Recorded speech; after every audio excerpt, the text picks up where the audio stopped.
Welcome back. Last one. Here we go. Too much fun. Chapter 12, Corporate Culture and Leadership. All right. One of my areas of research is corporate culture. I've been interested in that for years. And it's so important. And when you talk about corporate culture to managers, active managers, they go, "What are you talking about, culture? That's just stupid. I don't do nothing." Well, it's not stupid. It's absolutely not stupid. There's a culture in your house. The family you grew up in had its own little culture. And you could tell when people who didn't understand that came in, because y'all look at them like, I can't wait for him to get out of here. Because it's uncomfortable. When you create a culture and people don't follow it, it's kind of uncomfortable. It's like, what are you doing, dude? Aren't you smart enough to understand what we're doing here? So anyway, corporate culture and leadership. There are two more, number 9 and number 10 on that list, that big list we had a couple of chapters ago, on how to make sure that you get strategy implemented. See, that's the key here. How do we do what we said we were gonna do? All right, excuse me one second. God, why does he talk? Y'all, excuse me, I really need to take this. Tiger, what's up? Yeah, I know. Dude, I hate to use this word, but it's almost embarrassing. All right, quit. We'll figure. Look, I could start with something as simple as like keep your damn head down. I mean, come on, Tiger. I'm watching you. You're trying to see where the ball's going. I mean, they taught me that when I was in the 5th grade. Keep your head down. Keep your head down. Your left arm's way out. It is. I'm watching it. That elbow's. You're throwing that elbow. You don't need to push. You do not need to press. You don't need to. You're Tiger Woods. Let's prove it. Some weekend you're great, and then like this weekend, my goodness. I mean, it was another major. You could have done that. Oh my goodness, you're killing me. All right, we'll work on it. All right, yeah, I can meet you this weekend. I can. Send me a plane ticket. I'll be down there, and yeah, you can pay for the plane ticket. Absolutely. Anyway, send me that, and we'll work on this. I know we can get it back. I know you can do it. I've seen you do it. I think you just decide not to. Y'all, excuse me. I think you decide not to do it. You really do. Come on, dude. You know you can do it. All right, my brother. I'll see you this weekend. Send me that ticket, and we're out of here. All right, bye. I love you. Bye. Sorry, I had to take that. Anyway, number 1. Well, absolutely number 9. Number 9. Things that corporate culture you need to do to help instill the implementation of that strategy. That's what we're focused on. How do we get done what we want to get done? Here are some things that we think help you get those things done.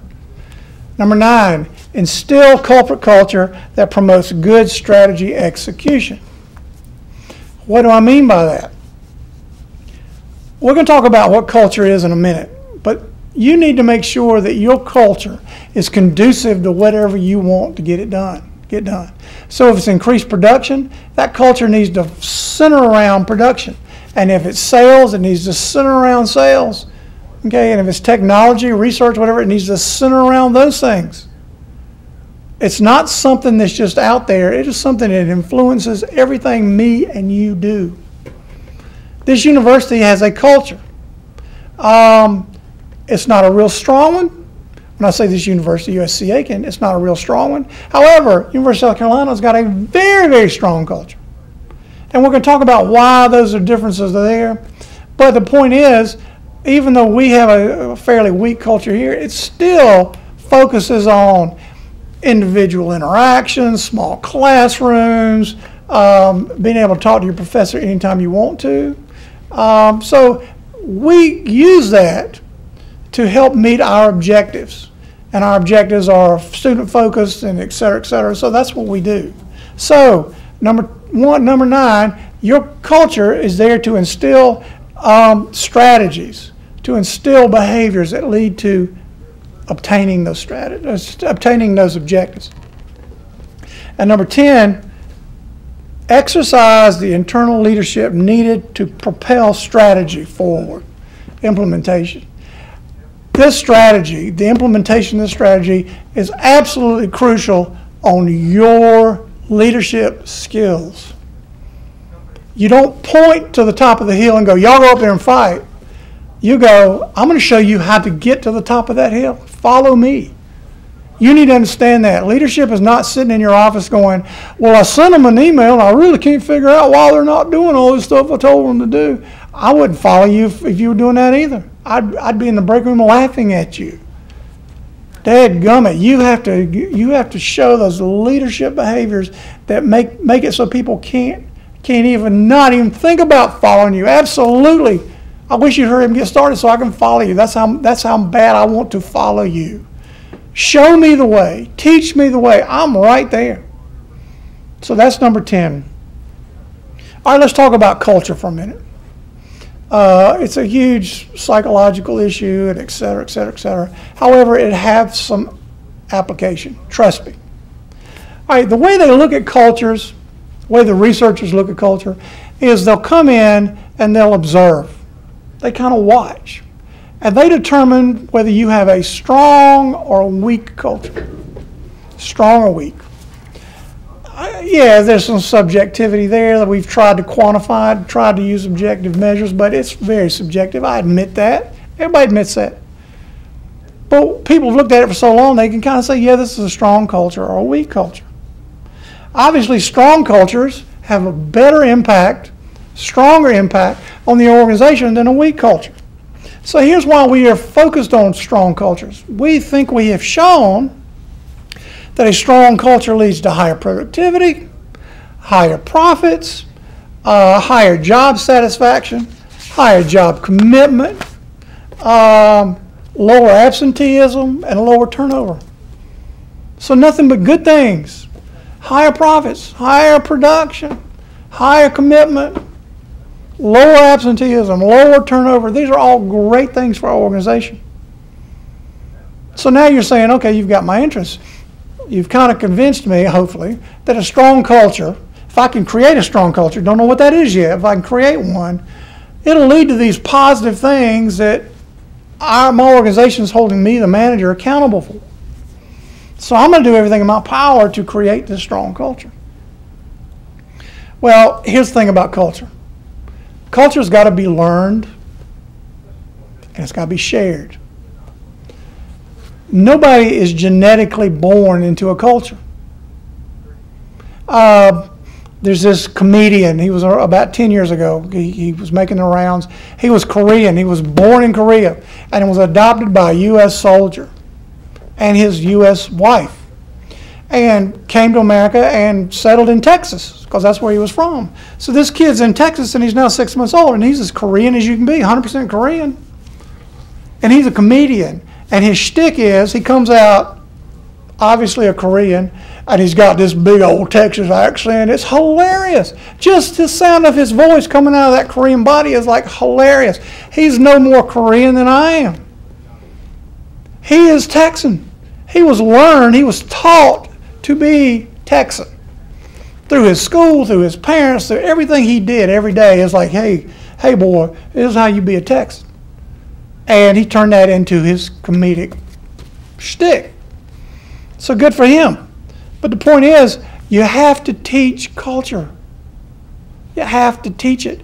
In the South, you don't say yes and no to an adult. You say yes, ma'am, and no, ma'am to an adult. You didn't come out the womb knowing to say that. Your parent, yes, what? How many times did my father say that to me? Yes, what? And it's yes, ma'am. And just all the time. So now I say that all the time. People look at me and go, you don't have to call me sir and ma'am. I go, yes, I do. You don't get it? It's part of me. I can't not do that now. So it is learned. And number two, to be considered culture, it's got to be shared. By how many, I don't know, but enough. That it's obvious that this is a common behavior. It's got to be shared. All right. As we said, culture must be learned and it must be shared. If all of us don't share it, it's not a culture. If all of us don't say ma'am and sir, or most of us don't, excuse me, not all, if most of us don't say ma'am and sir, it's not going to take. In fact, that's going away. You know, back in the day, but it's kind of going away. And I'm not saying that's a good thing or bad thing. I'm just saying that that part of the Southern culture is kind of slipping away. And that happens. So anyway.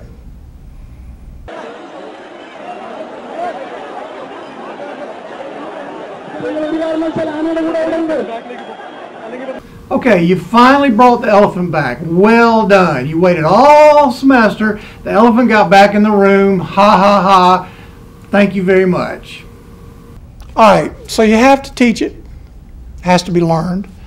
And it has to be shared. So the fact that it has to be learned means you need to teach the culture.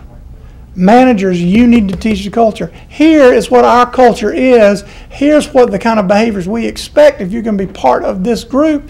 And we are going to make sure you do that. And so you have to teach that. And then you kind of have to make sure and enforce the shareness of that to make sure that gets shared. All right, so they go into a culture. How do they identify it? How do they come in and say, yeah, this is kind of strong or this is kind of weak? Well, they use three main things. They look for three things. They look for stories and myths. Tell me a story about the school. I went to Clemson as an undergraduate. One of the first things I heard when I went to Clemson, you're not going to believe this. Did you hear the story about taking the cow up to the 3rd floor in Tillman? Tillman's the big main building. Originally, it was the only building on Clemson. You know, there's prints of it. It's huge. It's a clock tower.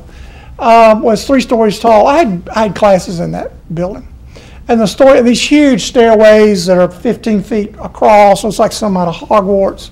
The story is, whether it's true or not, who cared? I'm an 18-year-old freshman. I thought it was the coolest thing I'd ever heard. Somebody stole a cow. There are actually cows on the Clemson campus over there by the P&A building. Stole a cow, walked it across campus, walked it up to the 3rd floor, and just let it go.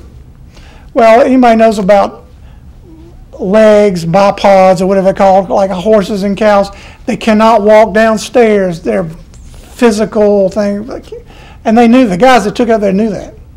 So they wake up Monday morning and they go to class, and the professors go to class, there's a cow walking around. Well, there's only one thing to do. They butchered the cow, brought him, killed him, brought him down, butchered him, and the story goes, served him for dinner at Harcum Common that night.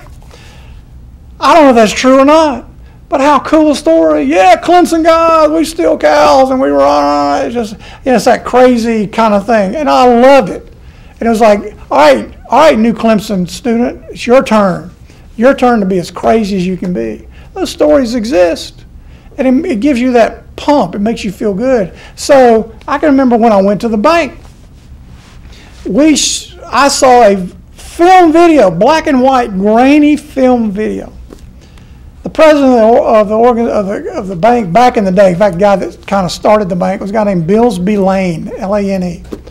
And he was a go-getter, according to everybody. I mean, he was like, absolutely. He had everybody answering the phone back in the 50s, CNS Bank, may I lend you some money today? That's the way you answered the phone, because that's the way they made money. Well, he decided that he was going to start lending money to the agriculture business in Georgia, because obviously it's huge there. And farmers have a hard time back then. They had a hard time getting loans. So he was very aggressive. And to show how aggressive he was in lending money to farmers, there's a building down in downtown Atlanta, which was the main office, like 15 stories tall. And this is an old building. Looked like some out of Gotham. You walk into the lobby, it's huge, 40-foot ceilings, marble floors, mahogany teleline. I mean, huge room back in the day. You know what I'm talking about. He put a little herd of sheep, pinned it in, 12 sheep in this lobby to show, see, we love agriculture, we'll lend you money, doesn't matter what you're doing farming, we'll help you. Can you imagine what those 12 sheep did every day on that marble floor? I've talked to people who actually were there. They were real old when I met them. I started with the bank like in 77. So these people had been around. And they said, you wouldn't believe, said the ammonia would make your eyes water. It was terrible. They'd clean it up every day, and it was still horrible. Couldn't get rid of the smell. And begged him. It was in there for like a month. And finally, he took it down. But that just shows that's the myth and story I was told. That, see, your president, the guy who's not even here anymore, was so adamant about this, he would do anything, including putting sheep in this gorgeous building, just to prove a point. And you should be that way too. You should absolutely be that way too. So I was told those myths and shown those stories, I mean, I saw it on film. It was hilarious. So stories and myths. Second thing, artifacts. Artifacts. You know what an artifact is? Archaeological artifact. Go back to Clemson. Artifact, the rock. The rock from Death Valley. They don't know if that's true or not. Frank Howard didn't even really say that. Supposedly somebody brought it to Frank Howard and gave it to him back in the day. He used it as a doorstop for years. Somebody finally got the idea, we'll do something big with this. And they took this old rock. Who knows where that rock came from? But the myth is that this artifact, it's an artifact, something you can touch, came from Death Valley, and now it's in Death Valley, and everybody touches it as they run down the hill, and it's just, and it got stolen about, what, a year ago, and people went crazy. It's like the Holy Grail. So this was an artifact that you can look at, and for some reason, it gives Clemson graduates a belief, it pumps you up. Yeah, that's my rock. You know, I've touched that rock. When my children were babies, I had them touch the rock and took pictures as I'm smiling and they're touching the rock. Everybody does that. So that's what we're talking about, artifacts. And the last thing, so you've got myths and stories, artifacts, and the last thing is called underlying assumptions.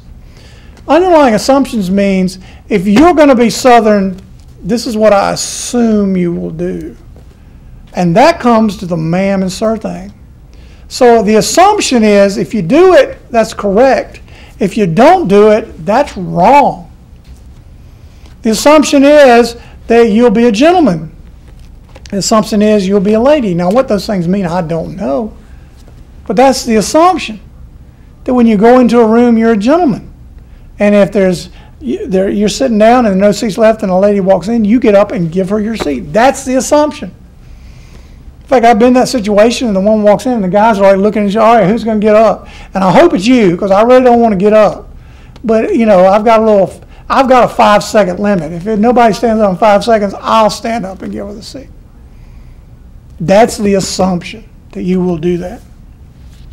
So you identify these cultures through myths and stories, artifacts, and underlying assumptions. And the more they have, the more you have those things, then the stronger I say your culture is. All right, so I've talked about strong and weak cultures. I've talked about why it's good to have a strong culture. Greater things like productivity and profit and loyalty and job satisfaction. Lower things like absenteeism. All these are good things. And you're going, okay, and then you told me it's got to be learned, it's got to be shared. So then the last thing is, well, all right, since it's so cool, Mr. Smarty Pants, tell me what I can do to help create a strong culture. Tell me things that managerially I can do, behaviors I can do that might actually create this strong culture. All right, there are 3 things you can do. Number 1, you can present an accurate picture of what behaviors you want them to show. If you want them to say yes ma'am and no ma'am, tell them here at this place we say yes ma'am and no ma'am. If you want them to answer the telephone within the second ring, you train them to do that.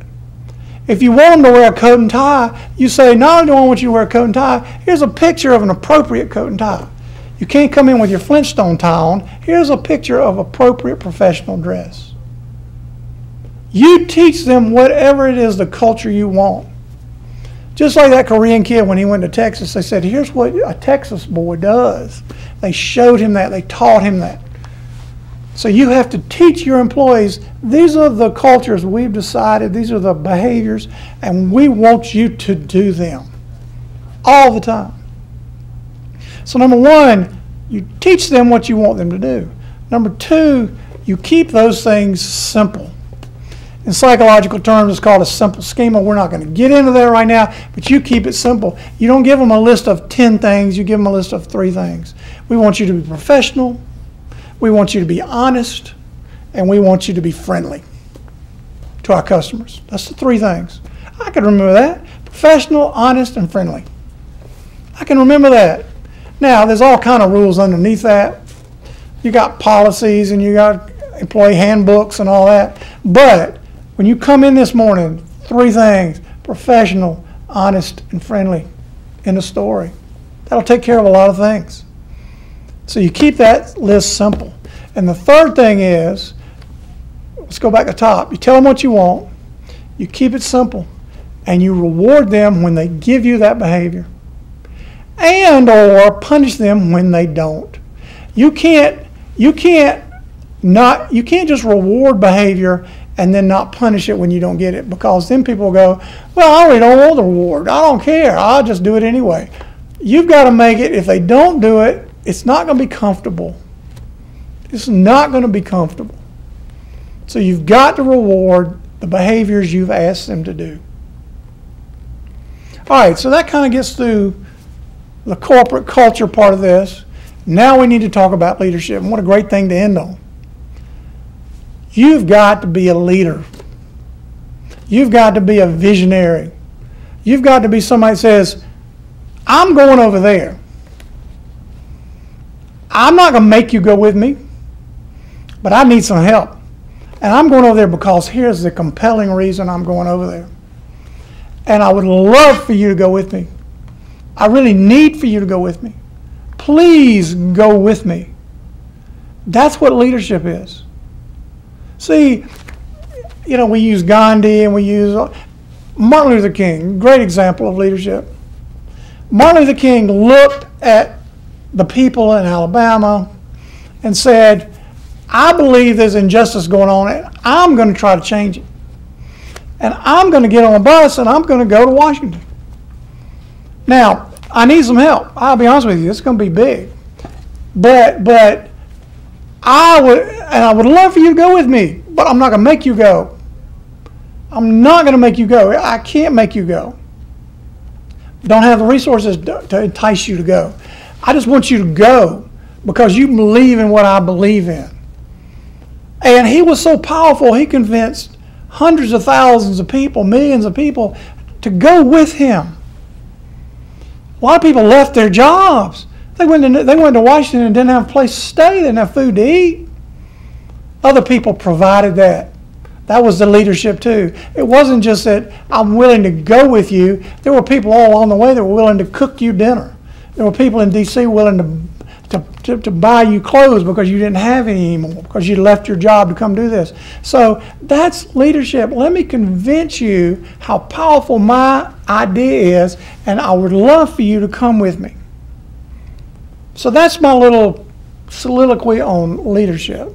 However, there are several things you can do that will help leadership and help you be more effective in being able to inspire people to do that.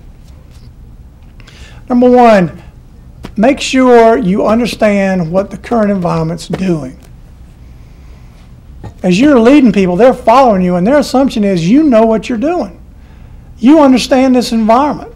You understand the good things that are going to happen to us and the bad things that might happen to us. You need to understand that. You never need to go, well, I never thought about that. Lord, I'm sorry I got y'all into this mess. No, you understand the environment. You know what's happening right now. So here's the deal. You need to get in the habit of this. You need to know every week what your sales are. You need to know every week how big your company is, what the assets are, how many plants you have. I had a guy one time talk to me about, well, the University of South Carolina, well, how big is that? And I went, well, we got, 3,300 students. No, I mean, how many acres does it sit on? I had not a clue. I know now. I'm not going to tell you. You got to go look it up. But I needed to know that. We've got this many acres. We've got this many faculty. We've got basically this kind of majors we have. Except you need to know that. If you're going to be the dog, you need to know. So number one, understand what's going on. Second thing managers need to do, you need to be able to put constructive pressure, look at that word, constructive pressure, on the organization to execute the strategy well and to achieve our objectives. You have to put pressure on people. Now that just means you talk to them all the time. You know, take my OB class, we'll talk about the different types of rewards that you can have, and we're not going to use coercive power, different types of power, excuse me. We're not going to talk about coercive power where you put a gun to somebody's head. Yeah, I can get you to do something with a gun, but one time, never again. So we're going to talk about positive pressure, meetings, appealing to people's belief system. Help me do this. That's the kind of pressure we're talking about. But you have to do that. You just can't say, I want you to go, and they go, no, and you go, okay. You have to keep going, please, come on, let me show you. You have to convince them. And you have to be comfortable in doing that. And the third thing is, you have to initiate corrective actions that are going to improve this execution to achieve the targeted tests, the targeted objectives. You must be willing to go, we had a great plan. We thought it was a great plan. Things changed. You know, the economy tanked, war broke out. We missed some of the objectives. We admit we made a few mistakes. That doesn't mean we can't change. The worst mistake you can make is to make a mistake, realize it, and then just keep doing what you were doing, knowing it's a mistake. So leadership means I'm willing to stand up and go, we did as good as we could. We missed the boat here. We realize that. So in terms of leadership, we need to change direction here and be willing to do that. All right, we've talked about a lot. Chapter 12, this ends it. You got any issues, the beauty of this course, you can go back and look at any one of these modules. If you're confused about some area, just go back and look at it again. It's there for you anytime, 24/7. I want to thank y'all for being part of this process. Here ends the course on strategic planning and strategic management. Hope you've enjoyed that. Peace. See you later.